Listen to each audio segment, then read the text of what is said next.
former president and his supporters have decided the only way for them to win is to suppress your vote and subvert our elections. It's wrong. It's undemocratic. And frankly, it's un-American. I will defend this nation, and I will allow no one to place a dagger at the throat of democracy.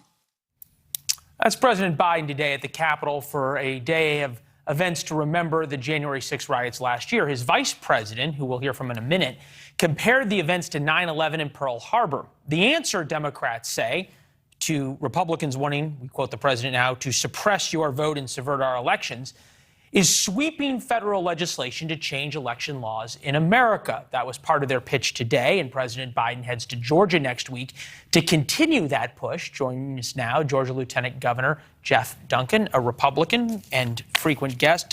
Good to see you, sir. Why do you think he's coming to Georgia? Well, I guess the whole political universe can't avoid the short-term sugar high of picking on Georgia.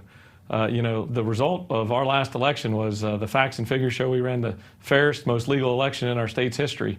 But unfortunately, the Democrats are going to try to politicize elections now and take their turn at it. It's kind of funny, though, right? Because Republicans won the Georgia election in 2018. Brian Kemp beat Stacey Abrams. Then all of a sudden, Democrats weren't happy with the election then in Georgia, but now Democrats are quite happy with the election results, obviously, in 2020, both the presidential races and the Senate races in Georgia. This is what the vice president said about January 6th today. Take a listen. Dates that occupy not only a place on our calendars, but a place in our collective memory. December 7th, 1941. September 11th, 2001. And January 6th, 2021. There's a lot of folks who just find that sort of patently offensive, and it was not a mistake. The press secretary doubled down on the comparison earlier. The question would be this. Does invoking this idea that January 6th was this threat to American democracy in a way that December 7th and September 11th were, does that push the federal legislation farther forward among moderates or create more problems? So just listening to that soundbite of Vice President Kamala Harris is, in my ears, what politicizing elections sounds exactly like. And certainly I've heard my fair share of it on the Republican side. It started in Georgia in 2018 when Stacey Abrams tried to act like she won the election, even though the votes didn't go her way. Look, I think America is quickly moving in a direction of wanting to have adults in the room to make big decisions. At the end of the day, we've got a raging pandemic. We can't get test kits. People are sitting in traffic for 27 hours on interstates. We've got an open border. We got foreign policy disasters, lost legislative agendas. I could go on for hours, Leland. America needs adults in the room. They don't need partisanship, politics getting injected into every square inch of our life. Other than that, Mrs. Lincoln, how was the play? Look, and I'm at my limit. You make a very good point in terms of the problems facing America. And just from an objective standpoint, no one can really make a case that the 2020 election wasn't fair on either side. It was a very fair election and run well. You point out that on the Republican side, January 6th has become a very divisive and difficult issue.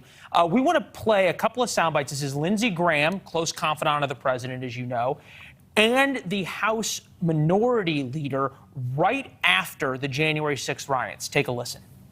Trump and I, we've had a hell of a journey. I hate it being this way. Count me out. Enough is enough. The president bears responsibility for Wednesday's attack on Congress by mob rioters. He should have immediately denounced the mob when he saw what was unfolding. Accept his share of responsibility. Quell the brewing unrest. And ensure President-elect Biden is able to successfully begin his term.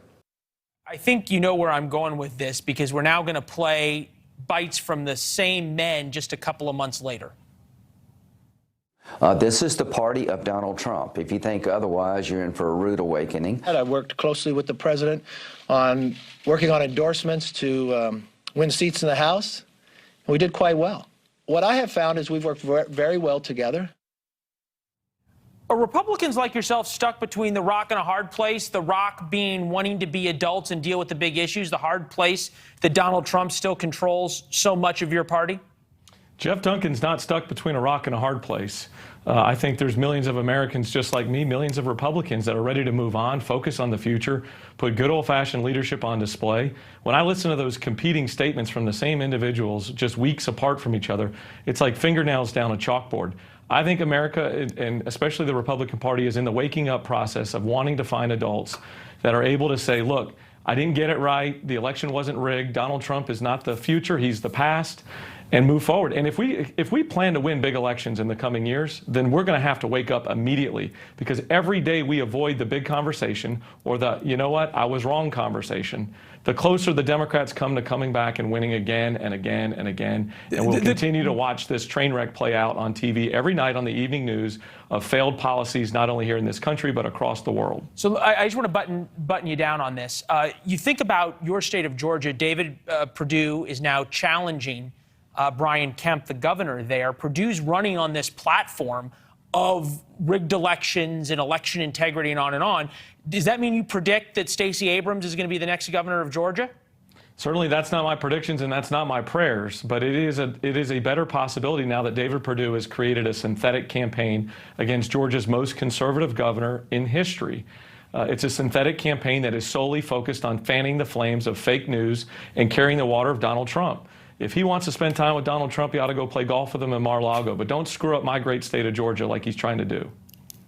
Those are strong words, and we have to say it's not just David Perdue. It's some of the most vocal parts of the Republican Party, some of the most popular on social media until Marjorie Taylor Greene was kicked off. Take a listen to Matt Gaetz and the Congresswoman today. We know this.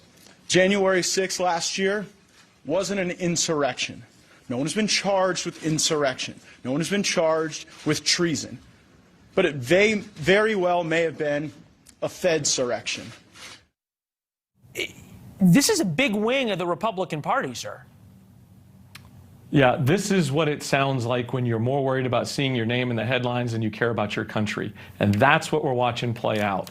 I hate to watch this, but it's part of the process of us figuring out who's going to lead and who's going to stir the pot.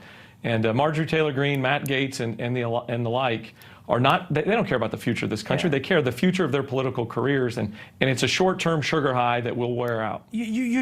I admire you coming out and saying all this, but the big names in the Republican Party, conceivably the adults in the room, even Mitch McConnell and others, were totally MIA today. They were at the Johnny Isakson funeral, the Republican senator in Georgia. No disrespect to anyone, but it's hard to imagine it was a coincidence that he died on December 19th and they decided to have his funeral the day that everyone was going to be in Washington asking Republicans what they think of January 6th. I was honored to be at that funeral today for an amazing man that taught me a lot about how to govern and how to make friends. Mitch McConnell and other senators were in that room honoring him. And you know the interesting thing, Leland, very few people talked about politics. They talked about Johnny Isakson, the man, the friend, the colleague. It was amazing to watch. It also was hard to see some people in those aisles, wanting to talk about, memorializing Johnny Isakson, and then they're going to tear to Twitter in 10 minutes and talk with a divisive tone that's not going to heal and rebuild this party.